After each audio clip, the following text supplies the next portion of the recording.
Olá, eu sou o Biramelo e você está no canal.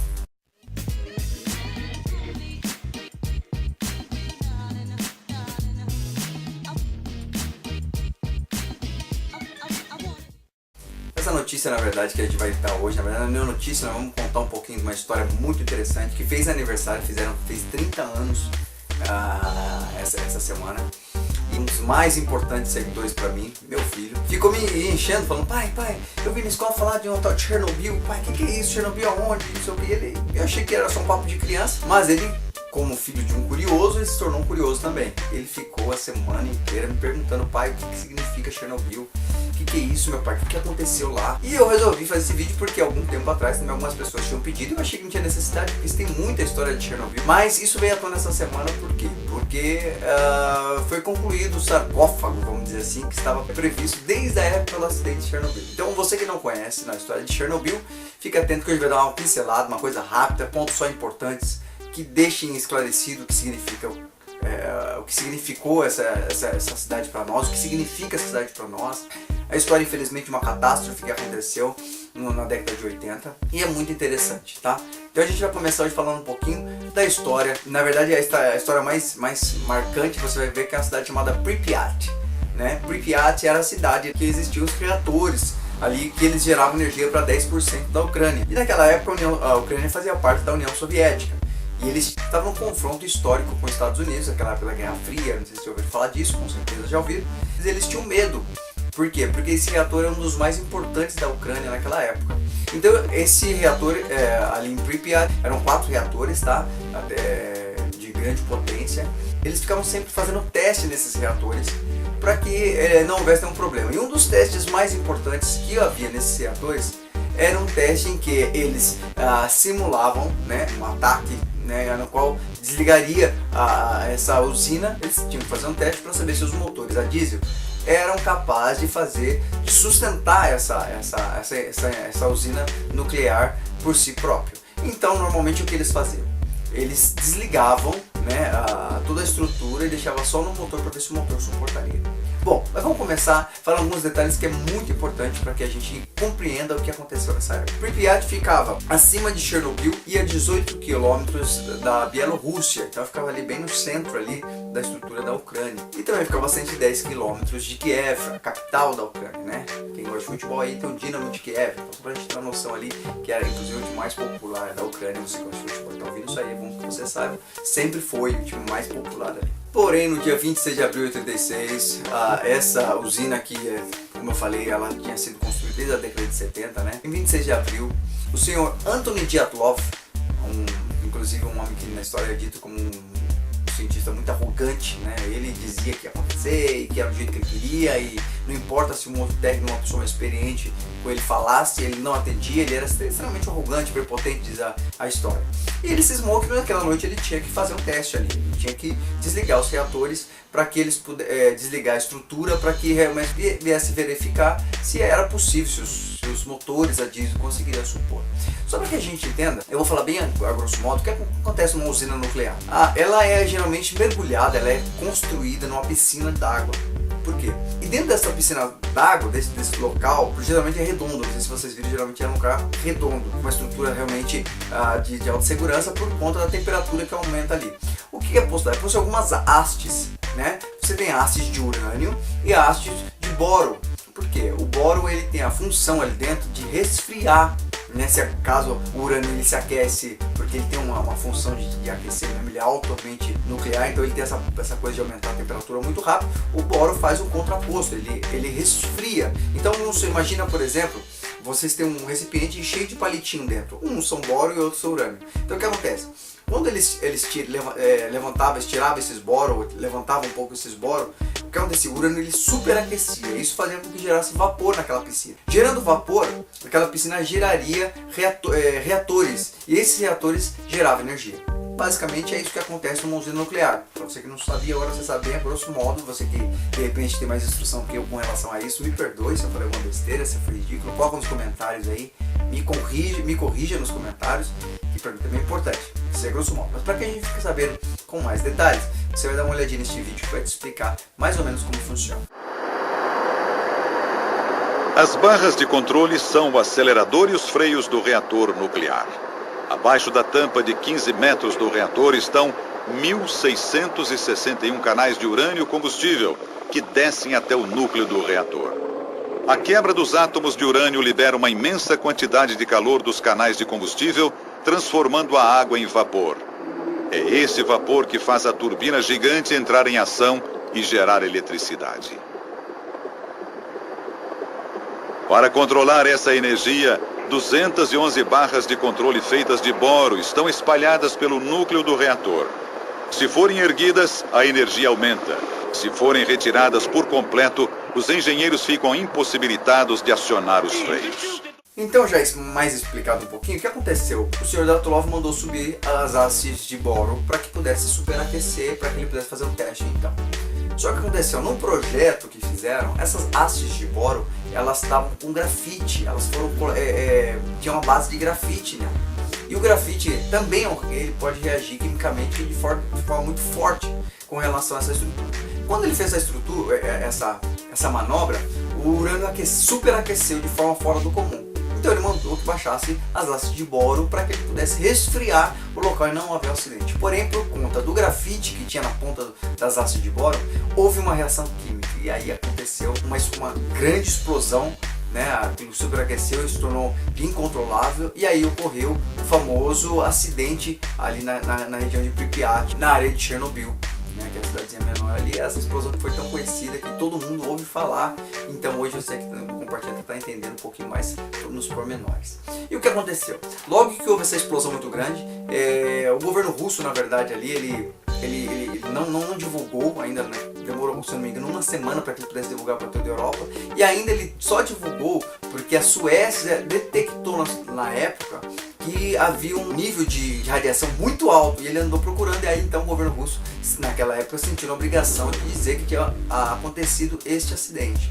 Naquele tempo, quando aconteceu o acidente ali, eles chamaram um bombeiro. Muitos bombeiros morreram, muitos deles morreram porque tentaram combater ali a explosão e chegaram muito próximos do reator e ali já tinha uma proporção. Imagina, se a radiação alcançou a Suécia, imagina no local. Inclusive tem um cara que estava na hora assistindo, ele falou que era uma coisa muito linda porque de se ver, porque a hora que deu a explosão subia vapores coloridos, um material colorido subia na noite, iluminando a noite. Aquilo tudo era radiação extremamente forte e que fez com que muitos deles falecessem, né? Muitos bombeiros, a grande maioria, faleceu porque não sabia que tinha sido algo numa proporção muito grande e acabou no combate, né? Sem esse conhecimento, no desespero, por pedido das autoridades, acabou falecendo muitos dos bombeiros que tentaram fazer o trabalho ali. Pra você ter uma noção, teve um piloto que ele conseguiu registrar, logo após a explosão, muito próximo da explosão, ele registrou, só para você dar uma olhadinha, observa que ele está filmando logo um dia depois da explosão. Então ali era um lugar ainda que tinha pessoas ali ainda, e era um local extremamente perigoso para se viver.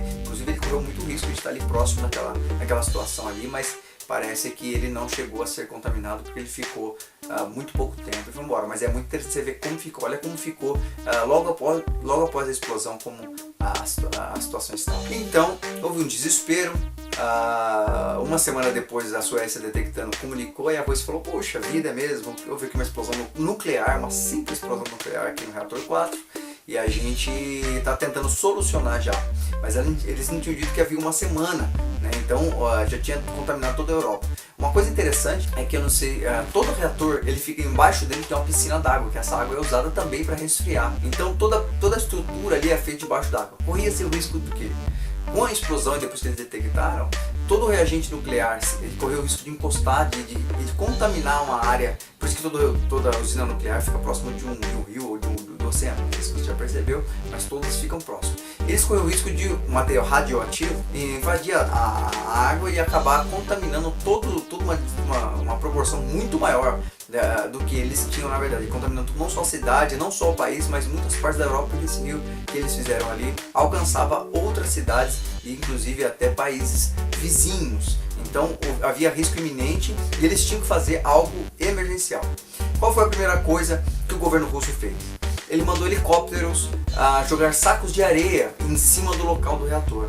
Para quê? Para que eles pudessem isolar, blindar aquele local e assim acabar com a radiação. Porém, isso não foi suficiente. Muitas pessoas morreram, né? Porque o que acontece é, o avião vinha, o helicóptero vinha, parava em cima e eles jogavam um saco de areia ali de 80 quilos, jogavam esses sacos ali. Porém, as pessoas que estavam jogando, que estavam dentro do avião, elas acabavam sendo contaminadas com a radiação. Por um certo momento até funcionou, mas passou-se algum tempo, não sei se foi dias, e acabou, por causa de superaquecer o reator, ele acabou trincando toda a estrutura ali de concreto abaixo dele.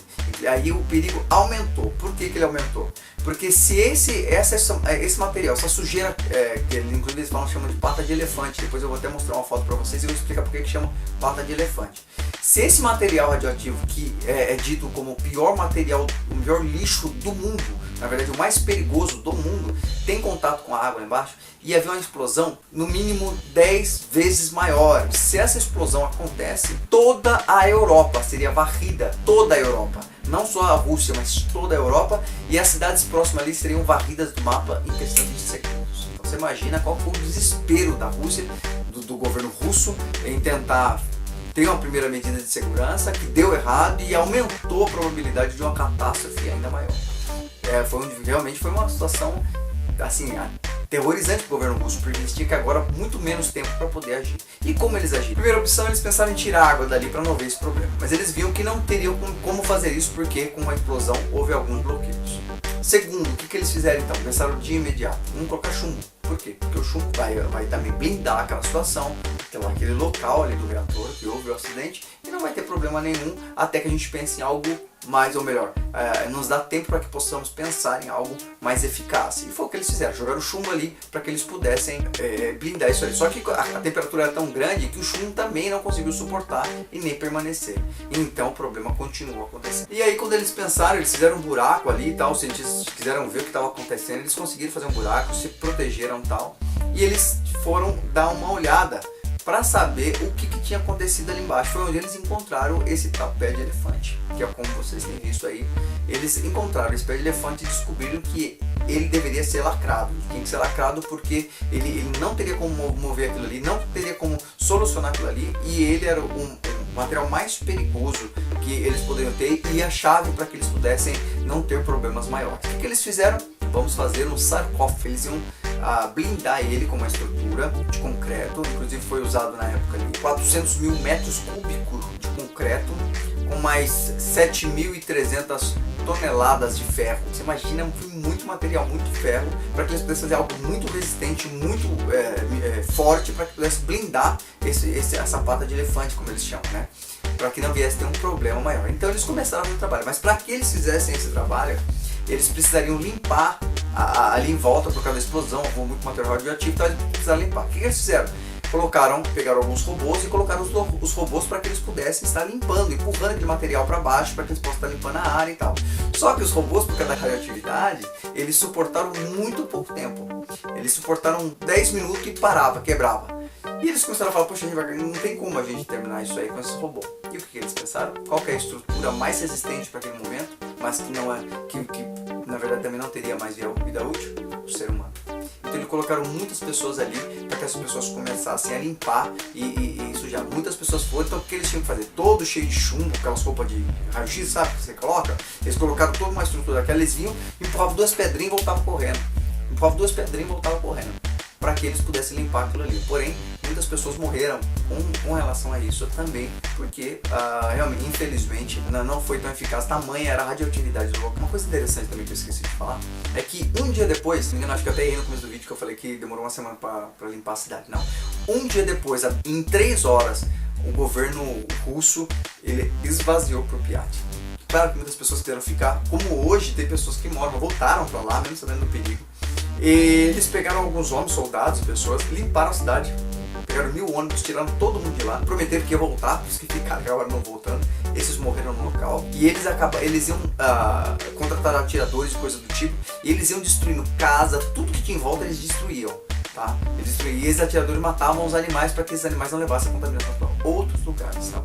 Então, eles em um dia eles evacuaram totalmente a cidade de Pripyat e ela ficou totalmente limpa, apesar de pessoas que insistiram, pessoas que moravam muito tempo ali, não queriam deixar, achavam que não tinha problema, porque a radioatividade não é uma coisa que você sente, né, assim, com uma dor ou com fogo, é uma coisa que muitas vezes vem em silêncio, só percebe depois que está morrendo. E eles acabaram tendo que fazer isso, morreram ali essas pessoas, outras continuaram a trajetória delas em outro lugar, e eles levaram aproximadamente 3 horas para evacuar uma cidade inteira de 50 mil habitantes. Coisa rápida, ação rápida, porque senão eles teriam um problema muito maior. E hoje em dia, inclusive, essa cidade está abandonada, inclusive está do mesmo jeito. Teve um repórter que voltou lá para filmar, né? Por quê? Porque ele queria fazer uma matéria ali e ele descobriu ali as roupas dos bombeiros que morreram no dia ainda, tá lá no mesmo lugar. As escolas, os hospitais, toda a estrutura da cidade ainda se encontra lá do mesmo jeito que deixaram no dia. Muito interessante, é a cidade fantasma mesmo. Inclusive teve um drone que ele andou fazendo umas fotos, ele andou filmando pro Pripyat. E você vê as árvores enormes, os prédios sendo tomados totalmente por árvores, e a estrutura com os parquinhos, as pessoas que estavam nas piscinas do local lá, as pessoas que deixaram as roupas continuam no mesmo lugar, os sapatos no mesmo lugar, e eles inclusive acharam alguns animais que vivem lá. Inclusive esses animais ainda estão lá, animais que conseguiram na verdade sobreviver e permanecer naquela região já hoje. Eles dizem que apenas daqui a 300 anos será possível aquela cidade voltar a ser habitada novamente, que é o tempo que eles acreditam que a radioatividade vai ter sumido completamente. Por que eu estou falando disso essa semana? Porque essa semana faz 30 anos que isso aconteceu. E eles, na época, prometeram fazer um outro sarcófago mais bonito, mais forte, mais resistente, que ele tem mais ou menos 100 anos ele é garantido que ele suporta essa estrutura durante 100 anos, e eles montaram essa semana toda a estrutura deste novo sarcófago, que é uma coisa fenomenal, fora do comum, que você vai estar dando uma olhadinha neste momento. Dá uma olhada e vê como é que ficou o sarcófago.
Interessante, né? Você viu como que ficou essa cidade, você viu que é capaz de fazer uma usina nuclear como de Fukushima, por exemplo, com gás pulsar, coisa do tipo. E é muito interessante essa notícia também, na verdade não é nenhuma notícia, na verdade essa história que eu acredito que é muito relevante para cada um de nós. Quando você ouvir falar de Chernobyl, hoje não vai ser somente uma cidade fantasma que houve uma catástrofe, né? Uma coisa interessante também é que muitas pessoas que ficaram ali, que tiveram contato com a radiação, até hoje sofrem deformidade. Os filhos dos filhos sofrem deformidade porque a radiação danifica o DNA. Então tem algumas doenças, tem algumas pessoas que você vai estar vendo aí que sofreram, que nasceram defeituosas com todo tipo de problema por conta da radioatividade que danifica o DNA e a estrutura, e isso vai passando de genética para genética. Se danificar o seu DNA, os seus filhos nascerão com defeito nessa estrutura também. Então, muitas pessoas ficaram doentes. Hoje tem pessoas realmente que estão afastadas da cidade, mas levam em seus corpos os traços dessa catástrofe, e algo que chocou o mundo todo na época, e ainda até hoje tem tido esse cuidado. É por isso que tem toda essa mídia em relação a isso. Beleza? Gostou? Espero que meu filho tenha gostado também, né? Ele tá por aqui, tá praticando o esporte dele. É isso que eu queria compartilhar com vocês. Espero que vocês tenham gostado. Se você gostou, dá o seu joinha. Isso é muito importante pra gente. Se você der o seu like, né? É muito importante para que a gente divulgue e a gente também tenha um feedback com relação a se você está gostando ou não. tá? Se inscreva no canal ali, lembra, volta a dizer do sininho, ali do lado da sua fotinha, ali do lado quando está escrito enviar, tem um sininho, clica ali para você receber as notificações dos vídeos. Não deixa de se inscrever, que é legal a gente também ter, você sempre perde, de repente, são notícias que nós possamos trocar. Se você tiver alguma notícia, algo, ou alguma história que você deseja saber, compartilha conosco também, a gente faz questão de poder compartilhar com você aquilo que você quer saber também, ter esse feedback, dando a gente muito mais próximo, nos causando na verdade essa proximidade, beleza? Eu fico por aqui, agradeço a companhia, a gente se encontra por aí no próximo vídeo. Até mais.